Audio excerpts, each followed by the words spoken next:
Bismillahirrahmanirrahim. Assalamualaikum warahmatullahi wabarakatuh. Sahabat muslim, Ikrimah bin Abu Jahal, anak dari Abu Jahal yang awalnya memusuhi Nabi Muhammad SAW, namun pada akhirnya menjadi orang yang membela Nabi Muhammad SAW.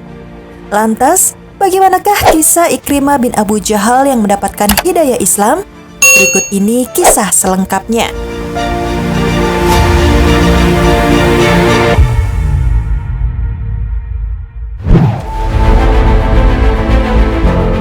Sahabat muslim, Ikrimah bin Abu Jahal menentang Islam selama hampir 20 tahun. Dalam kurun waktu tersebut, dia tidak pernah berhenti menyakiti Rasulullah dan kaum muslimin. Namun ketika Allah menanamkan cahaya iman di hatinya, dia menyesali setiap detik yang digunakan untuk menjauh dari nikmat kebenaran dan dari mengabaikan jalan yang lurus. Lembaran baru kehidupan sahabat ini diisi oleh amalan-amalan yang penuh kejujuran dan keikhlasan. Dia juga menginfakkan hartanya di jalan Allah, mengungkapkan kejujuran niatnya yang dengan perkataan yang benar, sehingga dia mampu menggapai derajat para syuhada dan menempati kedudukan mulia yang kekal. Ayahnya, Abu Jahal, adalah pemilik hati yang mati. Sehari pun dia tidak ingin mengenal dan tidak pernah mau beriman kepada Allah Subhanahu wa Ta'ala. Ikrimah tumbuh dalam asuhan ayahnya yang berpredikat kafir. Sumpah sang ayah untuk senantiasa memusuhi Rasulullah membuat dirinya termotivasi untuk ikut serta. Memusuhi dan memerangi beliau dijadikannya sebagai salah satu bentuk kepatuhan terhadap orang tua. Bahkan dia amat diandalkan pada setiap perkara yang mereka hadapi, besar maupun kecil. Pada Perang Badar, Ikrimah turut berjuang di dalamnya. Selama 3 hari berturut-turut, ayahnya menyembelih unta dan menenggak khamr sambil dihibur para budak wanita yang memainkan alat musik. Dan saat peperangan berlangsung sengit, Abu Jahal pun terbunuh.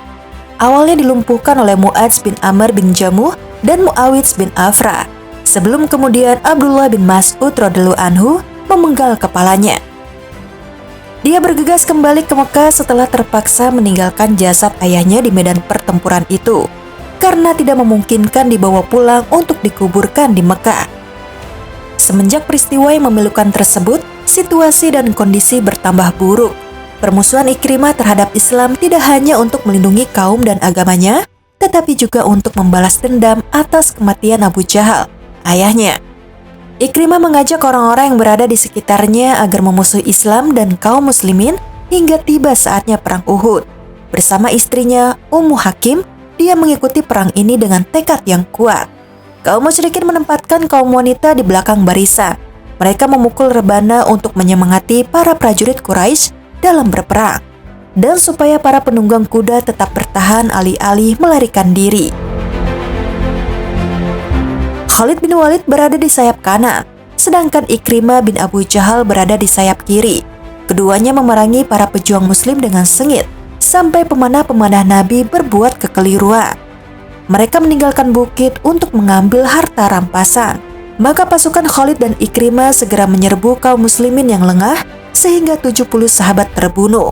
Kemenangan ini membuat Ikrimah senang, sebagaimana Abu Sufyan ketika berseru menanggapinya, "Inilah balasan kami atas kekalahan di Badar." Ikrimah pun memiliki andil pada perang Khandaq. Ketika itulah kaum musyrikin hendak membinasakan kaum mukminin dengan menyerbu Madinah. Namun karena dihalangi parit-parit yang dalam dan lebar, mereka memutuskan untuk mengepung kota ini sementara. Namun mereka belum melakukan persiapan yang cukup sejak keluar dari kampung halaman. Siasat perang dengan menggali parit seperti diungkapkan kaum musyrikin tidak dikenal oleh bangsa Arab dan tidak pernah diduga sebelumnya.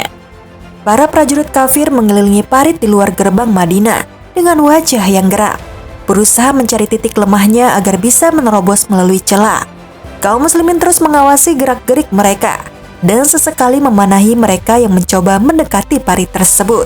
Alhasil, musuh tidak bisa melampaui dan menimbunnya dengan tanah guna membuka jalan untuk menyeberanginya. Adapun para penunggang kuda kaum Quraisy, mereka tidak sabar dengan hanya berdiri di sekitar parit tanpa memperoleh hasil dari pengepungan tersebut. Yang demikian itu bukanlah kebiasaan mereka. Maka majulah sekelompok pasukan yang terdiri dari Amr bin Abdi Wud, Ikrimah bin Abu Jahal, Dihrar bin Al-Khattab, dan prajurit lainnya yang dengan niat menerobos parit melalui celah sempit yang agak terjal. Pasukan ini pun turun melalui celah tadi, tetapi kuda mereka terpeleset di tanah yang mengandung garam di antara parit-parit dan gunung Sai. Langkah mereka diketahui pasukan Ali bin Abi Thalib yang dengan sigap segera menutup celah tempat mereka masuk dan menghadang laju mereka. Ammar menantang bertarung 1 lawan 1, lantas Ali menjawab tantangannya. Orang kafir ini sempat memanas-manasi kaum muslimin dengan perkataannya. Dia memang dikenal sebagai pemberani dan pahlawan sebelum turun dari kudanya. Dia pun menggeretak Ali dengan menusuk dan menebas leher tunggangannya itu. Selanjutnya dia mendekati Ali. Lalu keduanya saling menyerang. Lainnya juga dapat dikalahkan sehingga melarikan diri dengan melompati parit. Rasa takut merasuki mereka. Dan karenanya Ikrimah meninggalkan tombaknya dan turut mundur setelah melihat Ammar terkalahkan. Sa'ad bin Abi Waqqas menuturkan, sewaktu penaklukan Mekah, Rasulullah memberi jaminan keselamatan kepada kaum kafir Quraisy kecuali terhadap 4 laki-laki dan 2 perempuan. Sa'ad menyebutkan isi riwayatnya, dan di dalamnya terdapat nama Ikrimah. Adapun Ikrimah, dia melarikan diri mengarungi lautan, tetapi kemudian badai menerjang perahu yang ditumpanginya. Para penumpang perahu itu berkata, "Ikhlaskanlah musibah ini, karena Tuhan kalian tidak bermanfaat bagi kalian di sini." Ikrimah bergumam, "Demi Allah, jika yang bisa menolongku di lautan ini hanyalah keikhlasan hati, maka begitu pula di daratan. Ya Allah, aku berjanji kepadamu, apabila engkau menyelamatkan dari musibah ini, niscaya aku akan mendatangi Muhammad dan meletakkan tanganku di atas tangannya. Dan sungguh, aku pasti mendapatinya sebagai pemaaf dan orang yang mulia." Sesudah menepi, Ikrimah segera menemui beliau untuk masuk Islam. Setelah Ikrimah menyelinap untuk melarikan diri dari Mekah menuju Yaman, istrinya yang bernama Ummu Hakim menemui Nabi dan meminta jaminan keamanan untuk suaminya itu.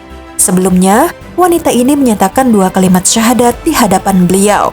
Maka jaminan keamanan diberikan kepada Ikrimah bin Abu Jahal. Ummu Hakim lantas mencari suaminya.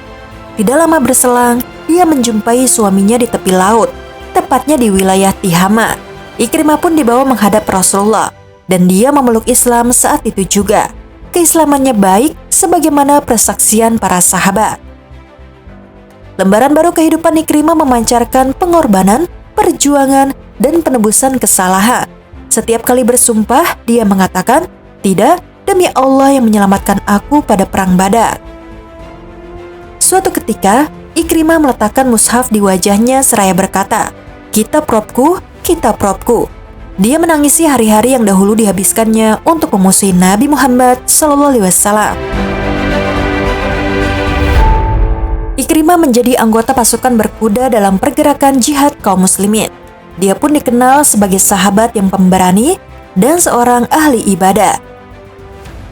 Perjalanan jihadnya dimulai dengan menghancurkan patung-patung yang diutuhkan orang-orang Mekah, juga yang disimpan dalam rumah. Tidaklah dia mendengar terdapat patung di rumah salah seorang Quraisy, melainkan akan dihampiri rumahnya, lalu dihancurkan patungnya. Bagaimana tidak demikian, sedangkan dia pernah mendengar seruan Rasulullah, "Barang siapa beriman kepada Allah, hendaklah dia meninggalkan patung di rumahnya sebelum dihancurkan atau dibakar." Ikrimah radhiyallahu anhu mengikuti berbagai peperangan bersama Rasulullah SAW dengan penuh keikhlasan. Dia benar-benar membuktikan kebenaran keislamannya. Andilnya pada perang Hunain baik, bahkan terbentuk opini publik yang menunjukkan kebaikan Islam dan jihadnya. Ketika menunaikan haji, Rasulullah mengutus Ikrimah ke kabilah Hawazin sebagai pengumpul zakat, dan tugas ini dijalankannya dengan baik. Dan pada hari ketika beliau wafat, Ikrimah sedang menjalankan tugas di Tabalah, sebuah negeri di Yaman.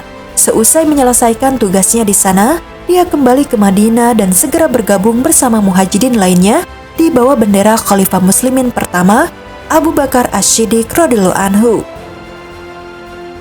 Abu Bakar radhiyallahu anhu lalu menyerahkan berbagai tugas kepada Ikrimah, dan seluruhnya terlaksana dengan hasil dan kesuksesan yang gemilang.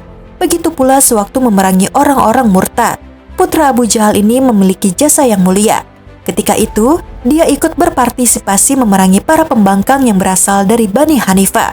Kemudian Abu Bakar radhiyallahu anhu mengangkat Ikrimah sebagai pemimpin pasukan dan mengirimnya ke penduduk Oman yang murtad. Lalu Allah memberikan mereka kemenangan. Pasukan ini pun kembali ke markas Islam di Madinah dengan membawa kabar gembira atas kemenangan itu untuk sang khalifah.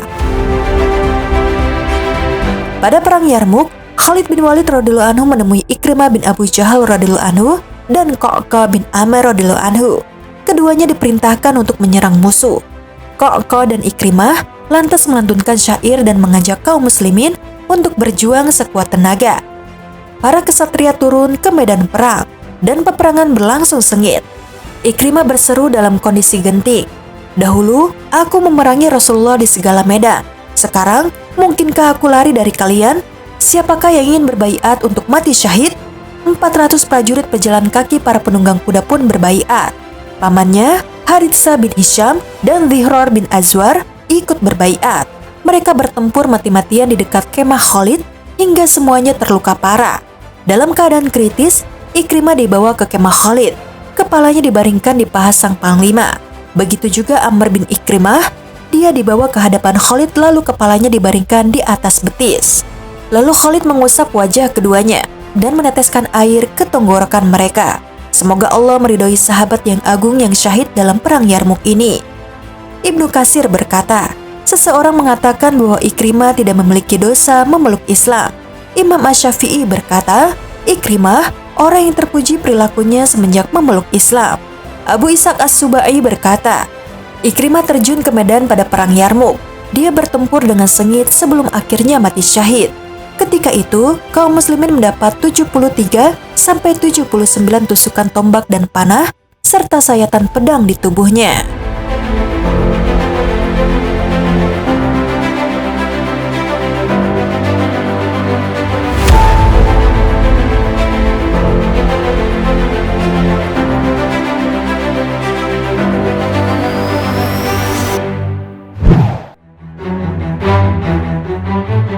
Sahabat muslim, demikianlah semestinya seorang muslim menebus kebaikan yang luput darinya pada masa lalu. Semestinya pula dia memulai lembaran baru dengan berbagai ketaatan serta pengorbanan kepada Allah Subhanahu wa Ta'ala demi meninggikan kalimat tauhid La ilaha illallah.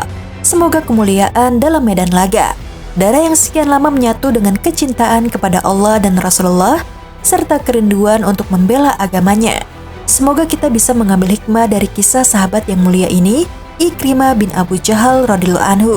Sekian video kali ini, silakan tekan tombol subscribe, like, dan tombol lonceng di bawah ini sebagai bentuk dukungan kalian agar channel ini tetap terus menyebarkan informasi seputar Islam.